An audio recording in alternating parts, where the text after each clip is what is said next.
Well, I think WWE's had an identity crisis ever since they started coming off of the Attitude Era. Ever since they started doing that, they weren't sure, well, okay, what do we be now? Do we want to continue the Attitude Era even though we don't have Stone Cold, even though Rock is leaving? We got this Lesnar guy coming in. And I feel like they didn't know what to do then, and they kind of prolonged it for a bit. They continued the Attitude Era into maybe 2002, 2003. But then when you get to around 2006 is when the thing really starts kicking in, this identity crisis issue, because now you have a very slow but sure change to PG. And you have John Cena coming in as the face of the company, and he's a very family-oriented character. So now you have a focus on a family-oriented character, but still remnants of the Attitude Era, because you have Edge doing live sex celebrations, and you have him spearing Mick Foley through flaming tables, and so on. There's still some remnant of the Attitude Era left, but slowly they're moving in a direction away from the Attitude Era. And it's almost like WWE doesn't know how to be modern wrestling without the Attitude Era, but they don't want to commit to being the Attitude Era because they can't, because they're now PG.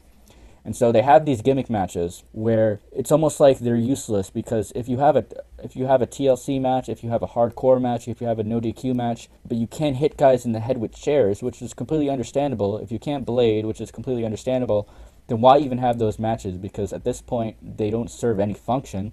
They are just almost like it's regular matches, but we want to bill it as a hardcore match because that'll increase the buys. And I know that's why they do it, but to me it would be a lot better if they just got rid of all these gimmicks if they're not going to commit to having them be anything special. That's just one aspect of this identity crisis, is that they want to be the Attitude Era because, in a sense, that's the only way they know how to be ever since wrestling became modern and mainstream, but they can't commit to all the implications of the Attitude Era anymore. So it's in this sort of limbo realm. Not sure, do we want to be the Attitude Era? Can we even be the Attitude Era? If we would describe this generation of WWE, like, what era are we in currently?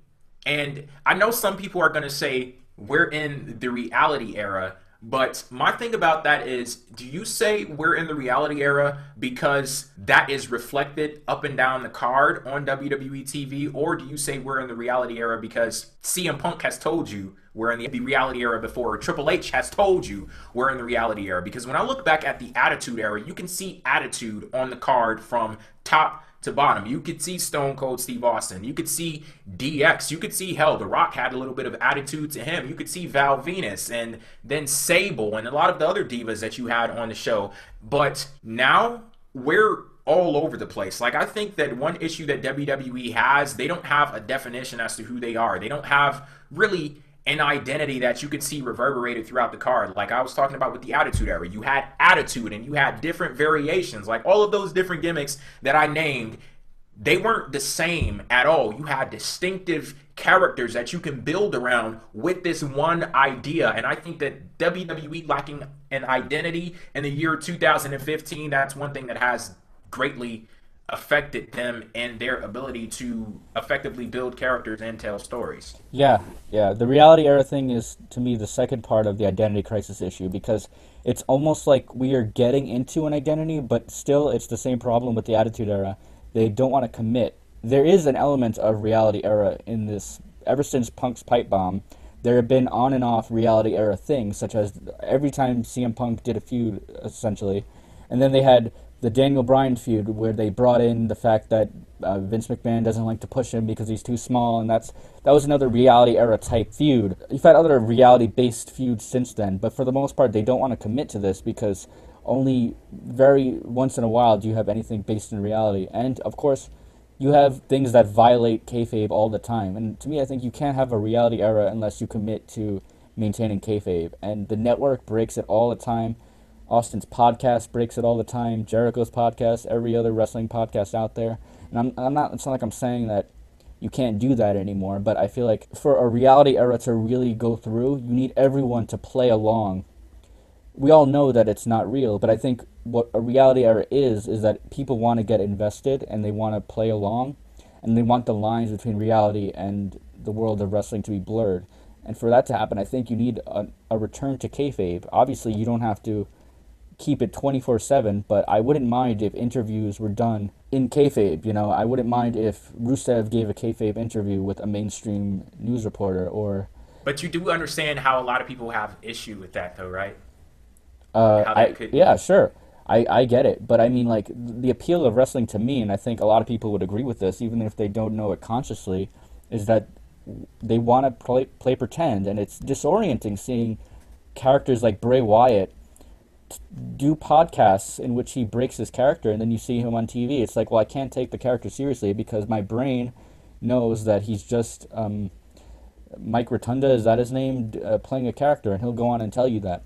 And at the very least, I think there should be a clear divide between kayfabe and reality. And I know I just said you want them to be smooth, but I think you need to be clear that this is where kayfabe ends, and then outside of this boundary, we'll do reality. I just think you need to be a little bit more committed to this reality aspect. You don't want to, like, jerk the audience around, like, are we in reality, are we in kayfabe? You want to walk that fine line, but you don't want it to be so disorienting.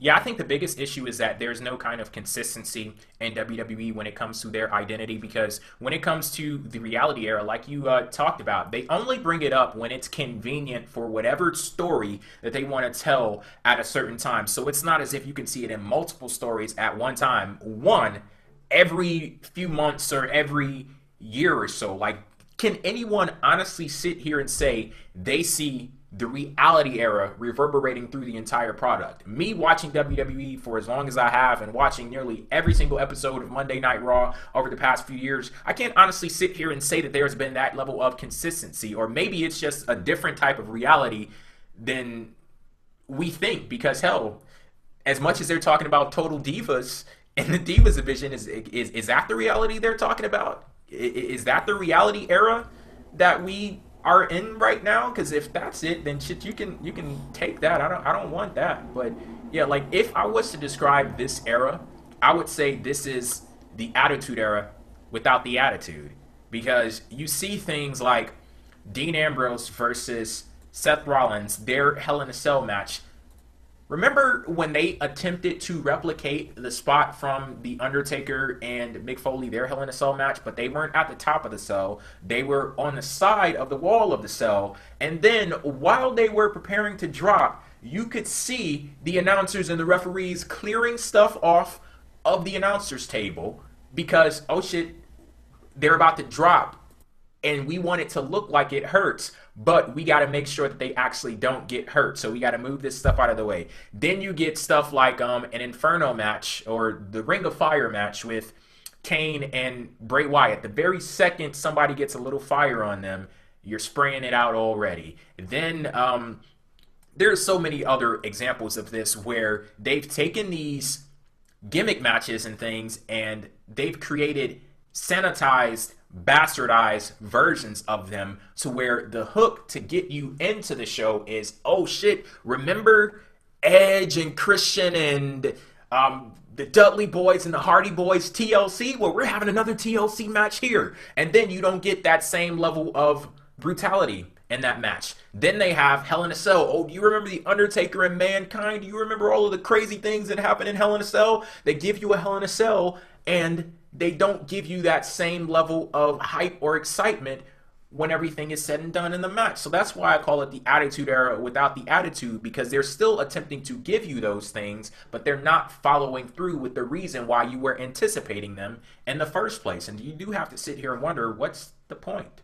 Yeah, I would rather not have the matches at all. Like, if they can't give a good Hell in a Cell match, if they can't put blood in it, if they can't have chair shots to the head, which I completely get, like, I understand why they don't want to do that, but in that case, don't have a Hell in a Cell match anymore. Yeah, that's the thing. Like, I'm not sitting here and, like, I say something like, oh, they don't want the guys to be hurt in the match. I'm not saying leave all of the monitors on the table for them to crash and, you know, break their backs and puncture lungs and shit like that. I'm saying that you need to make the decision if you're going to be this way or that way. You can't be in that weird middle ground because it's very uncomfortable to watch. In the chat, people were saying, this is just going back to something we were saying a bit ago, they're saying that kayfabe is dead and the point of the reality era is that kayfabe is broken. I don't think that's really the point of the reality era. The point of the reality era is that kayfabe is renewed in a new sense, because now we're in an age where everyone knows that there's no kayfabe, so you got to get smarter about it, and that's where you bring in real life. That's where you bring in CM Punk talking about stuff, but he doesn't talk about it as if there's no fourth wall. He talks about it as if in the storyline he has the same grievances as he has in real life, so it's It's basically mirroring real life, and people could take it seriously for that reason. It's the same thing that Daniel Bryan did. When Daniel Bryan complained about being held down, and when they started talking about how he's a B-plus player, they didn't start saying, you don't like to book me and stuff. They didn't start using those terms, but they framed it in the context of the storyline. That is to say, they started saying, well, Triple H won't put me in positions where I can succeed. But we all know what they're talking about. It's sort of a nod, wink thing, but it still maintains the storyline feel to it, and that's where reality blends in with the story. It's not overtly broken. It's just kind of, it acknowledges that the fans know what's going on, and it uses It's that like they to its take advantage. reality and turn it into a story. Yeah, and that could be done really well. It could be done really bad too. But there are nice ways to do it, because then you get real emotions. Like if you let CM Punk talk about how he feels held down, and you make that into a story, then suddenly you get the real emotions of CM Punk. If you have Triple H talking about how he wants a certain type of image to succeed, and if he really believes that, I don't know if he does or not, but then that's a real emotion. It's basically a way to get real emotions back, because now that we know wrestling is fake, we can't do the thing where we all just think that Hulk Hogan's really slamming Andre and that's exciting. Now we actually have to draw out real emotions, but we have to do it in a sly, kind of sneaky way. And that's what the reality era does when it's in play, but it's not always in play, and it usually isn't.